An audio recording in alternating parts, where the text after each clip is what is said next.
Karnataka state counselling के नियम बाकी राज्यों से काफ़ी अलग हैं। कुछ छोटी छोटी बातें हैं जिनका ध्यान में रखना आपको बहुत ज़्यादा ज़रूरी है। एक गलती हुई तो आप किसी गलत कॉलेज में चले जाएंगे या फिर काउंसिलिंग की प्रक्रिया से बाहर हो जाएंगे। तो कर्नाटका स्टेट काउंसिलिंग राउंड 1 का जो रिजल्ट है वो आ चुका है। आप सब कट ऑफ भी देख चुके होंगे। ओपन कैटेगरी की और अदर कोटे की कट ऑफ के बारे में मैं एक डिटेल्ड वीडियो ऑलरेडी बना चुका हूं। तो आज की इस वीडियो में मैं आपको बताने वाला हूं कि अगर आपको राउंड 1 में सीट मिली है या फिर सीट नहीं मिली है तो ऐसे में आगे आपको क्या करना जरूरी है जिससे आप काउंसलिंग में बने रहेंगे और अपने सबसे बेस्ट कॉलेज तक पहुंच सकेंगे। तो कुछ नोटिफिकेशंस आई थी कि ये की वेबसाइट पे, उसको ही मैंने इस वीडियो में एक्सप्लेन किया है। बहुत इंपॉर्टेंट वीडियो है तो अंत तक इसे जरूर देखिएगा। नमस्कार, मैं हूं Prabhakar Bharati, medical admission counsellor. आप सबका स्वागत करता हूं। सबसे पहले वो कैंडिडेट जिनको ओपन कैटेगरी में या फिर अदर कोटे की कैटेगरी में कोई भी सीट अलॉट हुई है, अब उनको क्या करना है, अब उनको चॉइस एंट्री करनी है। कर्नाटका में जो टर्म है इसको ध्यान में रखिएगा।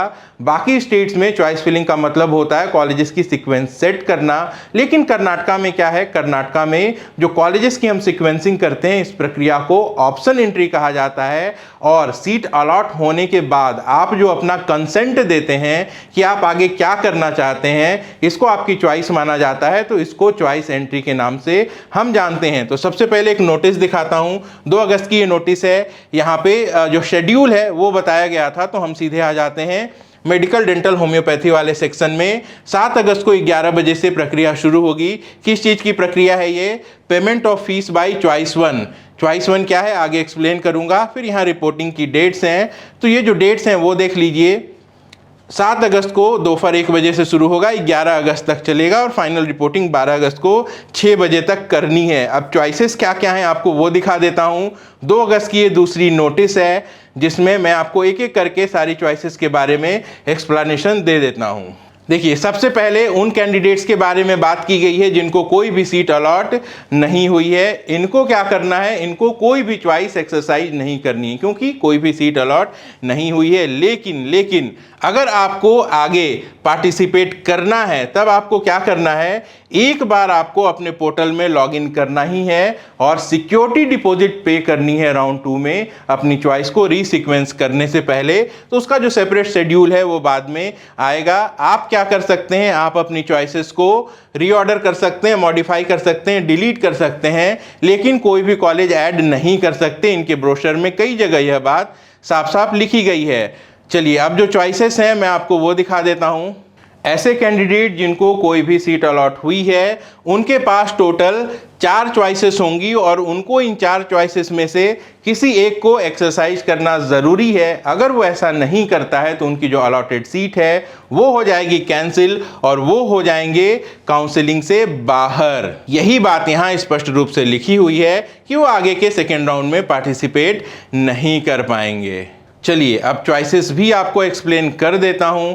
सबसे पहले चॉइस 1 आता है। चॉइस 1 का मतलब है कि आपको जो भी सीट मिली है आप उससे सेटिस्फाइड हैं, आप उस सीट को एक्सेप्ट कर रहे हैं। अब आप आगे काउंसलिंग में पार्टिसिपेट नहीं करना चाहते हैं। तो बिल्कुल आपको टॉप का कॉलेज मिल गया, आपके नंबर 1 प्रेफरेंस का कॉलेज मिल गया, तब आप वहां पे चॉइस 1 फिल कर देंगे, ऑनलाइन पेमेंट करेंगे, एडमिशन ऑर्डर डाउनलोड करेंगे और जो भी ओरिजिनल डॉक्यूमेंट्स हैं उसके साथ पहले आपको केईए में रिपोर्ट करना होगा, फिर आपको कॉलेज में रिपोर्ट करना होगा। अब ऐसे कैंडिडेट जिनको राउंड 1 में सीट तो मिली है और वो अपने आप को सुरक्षित रखते हुए आगे के राउंड में भी बेटर अपॉर्चुनिटी देखना चाहते हैं, वो क्या करेंगे, वो चॉइस 2 फिल करेंगे। चॉइस 2 फिल करने के बाद क्या करना होता है, आपको ऑनलाइन पेमेंट कर देना होता है, लेकिन डॉक्यूमेंट वेरिफिकेशन के लिए जाने की जरूरत नहीं होती है। ये हम विस्तार से आगे भी देखेंगे। अब ऐसे कैंडिडेट जिनको सीट मिली है लेकिन वो उस सीट से संतुष्ट नहीं है, वो चाहें तो वहां पे चॉइस 3 डाल दें। आसान भाषा में कहूं तो चॉइस 3 का मतलब फ्री एग्जिट होता है, यानी कि आपको जो सीट अलॉट हुई थी आप उसको छोड़ रहे हैं। अब आप क्या करेंगे, आप सीधे सीधे राउंड 2 में जाएंगे, सिक्योरिटी डिपॉजिट करेंगे और वहां पार्टिसिपेट करेंगे। और ऐसा कैंडिडेट जिसको काउंसलिंग से एग्जिट लेना हो वो सीधे चॉइस 4 डालेगा, उसकी जो सीट है वो कैंसिल हो जाएगी, वो आगे के राउंड में पार्टिसिपेट नहीं कर पाएगा। तो सबसे ज्यादा चॉइस 2 और चॉइस 3 जो कैंडिडेट्स हैं वो यूटिलाइज करते हैं। इनके बारे में कुछ और ज़रूरी बातें हैं जिनका आपको ध्यान में रखना ज़रूरी है, वो हम आगे एक्सप्लेन करेंगे। लेकिन एक बार फिर से दोहरा देता हूँ, ऐसे कैंडिडेट जिनको कोई सीट मिली है उनके लिए 1 to 4 में से एक चॉइस को फिल करना मैंडेटरी है, और ऐसे कैंडिडेट जिनको सीट नहीं मिली है उनको एटलीस्ट एक बार, अगर आपको राउंड 2 पार्टिसिपेट नहीं भी करना है, सिक्योरिटी डिपॉजिट नहीं भी देनी है, आप राउंड 3 के बारे में सोच रहे हैं, तो भी क्या लिखा हुआ है देख लीजिए। कैंडिडेट को एक बार अपने ऑनलाइन पोर्टल पे लॉगिन जरूर करना है, नहीं तो उसको इंटरेस्टेड नहीं माना जाएगा। तो आपको जब भी सीट लेनी होगी आप लीजिएगा, लेकिन आपको बीच में एक बार लॉगिन करके अपने प्रोफाइल को एक्टिवेट रखना ज़रूरी है। तो ये चीज़ आप मिस मत करिएगा, ये नई चीज़ लागू हुई है कर्नाटका में इस बार। अब जो चॉइसेस हैं उनके बारे में डिटेल में यहाँ पे लिखा गया है, जो इंस्ट्रक्शंस हैं आप अपने हिसाब से देख लीजिएगा। आसान भाषा में मैं आपको समझा देता हूँ। अलॉटेड कॉलेज से अगर आप सेटिस्फाइड हैं तो जैसे ही पोर्टल ओपन होगा वहाँ पे चॉइस 1 डाल देंगे, फिर वहाँ पे आपको ऑनलाइन या फिर चालान के माध्यम से पेमेंट करने का मौका मिलेगा। उसके बाद आप वहां से एक स्लिप डाउनलोड करेंगे जो एडमिशन ऑर्डर होता है, और वो लेने के बाद इस बार कहीं जाने की जरूरत नहीं है, सीधे आपको कॉलेज में रिपोर्ट करना है, ऐसा यहाँ पे लिखा है। अगर ये फिर से इसको चेंज करते हैं तो आगे आपको अपडेट कर दूंगा। हाँ, यहाँ पे बात भी लिखी हुई है कि आपको सारे आपके ओरिजिनल डॉक्यूमेंट और साथ में मोबाइल लेके जाना जरूरी है, वहाँ पे वेरिफिकेशन में ये काम आएगा। तो इस तरीके से उनकी जो काउंसलिंग है वो कंप्लीट हो जाएगी। ऐसे लोग जो चॉइस 2 यानी कि जो अपग्रेडेशन में जाना चाहते हैं वो क्या करेंगे, अलॉटेड कॉलेज के लिए जो भी रिक्वायर्ड फीस पेमेंट है आपको वो फीस पेमेंट कर देनी है। इसके बाद आपको सीधे राउंड 2 का वेट करना है। राउंड 2 में आपको सिक्योरिटी डिपॉजिट जमा करनी है और उसके बाद आप अपने चॉइसेस को एक्सरसाइज कर सकते हैं। क्या कर सकते हैं चॉइसेस में, इस बात को भी समझना बहुत ज्यादा जरूरी है। चलिए थोड़ा विस्तार से समझाता हूं। देखिए यहां यह बात लिखी गई है कि चॉइस 2 का मतलब यह है कि आपको जो कॉलेज अलॉट हुआ है उससे बेटर ऑप्शन के लिए आप ट्राई करेंगे। अब यहाँ पे जो रूल है बाकी स्टेट से अलग है।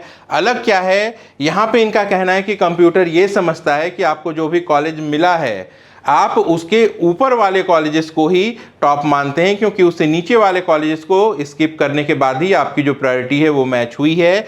एग्जाम्पल से इन्होंने समझाया हुआ है कि मान लेते हैं आपने टोटल 180 कॉलेज के ऑप्शंस भरे थे, इन 180 में से आपको जो भी कॉलेज मिला है वो 123 नंबर पे आपने भरा था। ऐसे में जब आप उस कॉलेज अलॉटेड कॉलेज की फीस जमा कर देंगे और अपग्रेडेशन में जाएंगे, तब कॉशन डिपॉजिट जमा करने के बाद जब आपको चॉइसेस दिखेंगी तो वहां पे चॉइस नंबर 1 से लेके 122 तक के जो कॉलेजेस हैं आप इनके ही क्रम में फेरबदल कर सकते हैं। अगर कोई टॉप का कॉलेज आपने इस अपने अलॉटेड कॉलेज के नीचे साइड में प्लेस किया हुआ था और वो आपसे भी लो रैंक पर मिला है, बावजूद इसके आप इस कॉलेज को क्लेम नहीं कर पाएंगे। अगर आप अपग्रेडेशन में जा रहे हैं तब 1 से लेके 122 तक के जो कॉलेजेस होंगे उनको आप डिलीट कर सकते हैं, उनका सीक्वेंस चेंज कर सकते हैं, लेकिन कोई भी नया कॉलेज यहाँ पे आप ऐड नहीं कर सकते। तो जो भी चॉइस नंबर 2 सिलेक्ट करेंगे वो ये देख लेंगे कि राउंड 2 में उनके लिए अपग्रेडेशन के बेटर ऑप्शंस हैं या फिर नहीं है। अब अगर उनके अपग्रेडेशन में से कोई भी कॉलेज मैच नहीं होता है तो जो भी 123 नंबर पे कॉलेज उनको अलॉट हुआ था ये उनके लिए फाइनल कॉलेज होगा। ये इसके बाद राउंड 3 में पार्टिसिपेट नहीं कर पाएंगे, ये इनकी फाइनल सीट होगी। और जो राउंड 2 का शेड्यूल है वो अभी पब्लिश नहीं हुआ है, बाद में हो जाएगा। और यहाँ पे 1-1 लाख रुपए की सिक्योरिटी डिपॉजिट हर उस कैंडिडेट को देनी पड़ती है जो भी इसमें पार्टिसिपेट करना चाहता हो। चॉइस 2 वाले कैंडिडेट जो हैं वो ऑलरेडी कॉलेज की पूरी फीस दे चुके होंगे राउंड 1 में ही अपग्रेडेशन में जाने के लिए, तो उनको सिक्योरिटी डिपॉजिट देने की जरूरत नहीं पड़ती है। और ऐसे कैंडिडेट जो कि आयुष कोर्सेस और डेंटल कोर्सेस के लिए प्रयास कर रहे हैं इनको भी सिक्योरिटी डिपॉजिट देने की जरूरत नहीं होती है। अब बात कर लेते हैं चॉइस 3 की, जिसे हम फ्री एग्जिट के नाम से जानते हैं। इसका मतलब यह है कि आपको जो कॉलेज मिला है आप उसे छोड़ रहे हैं और आप राउंड 2 में पार्टिसिपेट करेंगे। तो ऐसे कैंडिडेट को चॉइस एंट्री में चॉइस 3 डाल देना है, आपको कोई भी फीस देने की जरूरत नहीं है। आप सीधे जब राउंड 2 का शेड्यूल आएगा तो उसके हिसाब से सिक्योरिटी डिपॉजिट जमा करेंगे और अपनी जो चॉइस फिलिंग है उसे एक्सरसाइज करेंगे। तो ये इंपॉर्टेंट चॉइसेस हैं। चॉइस 4 के बारे में मैं आपको बता चुका हूं कि कैंडिडेट को जो भी सीट अलॉट हुई है वो उसको छोड़ के काउंसलिंग प्रक्रिया से एग्जिट होना चाहता है तो वो चॉइस 4 डाल देंगे और आगे की काउंसलिंग में फिर कभी पार्टिसिपेट नहीं कर पाएंगे। याद रखिएगा, राउंड 2 में अगर आपको फ्रेश सीट अलॉट होती है, आप अलॉटेड सीट को अगर छोड़ देते हैं तो 1 लाख रुपए की जो आपकी सिक्योरिटी डिपॉजिट है वो जब्त कर ली जाती है। और कर्नाटका में राउंड 2 से लेकर राउंड 3 में अपग्रेडेशन नहीं होता है। तो ऐसे में बहुत सोच समझ के अपनी रैंक के बेसिस पे प्लानिंग करके राउंड 1 के कट ऑफ के हिसाब से एक्सपेक्टेशन के साथ आप अपनी प्लानिंग करेंगे ताकि आप अपने बेस्ट कॉलेज तक पहुंच पाएं। आप सबको बहुत बहुत शुभकामनाएं। अपना और अपनों का खूब ख्याल रखिएगा। मैं जल्द मिलता हूं। नमस्कार, जय हिंद।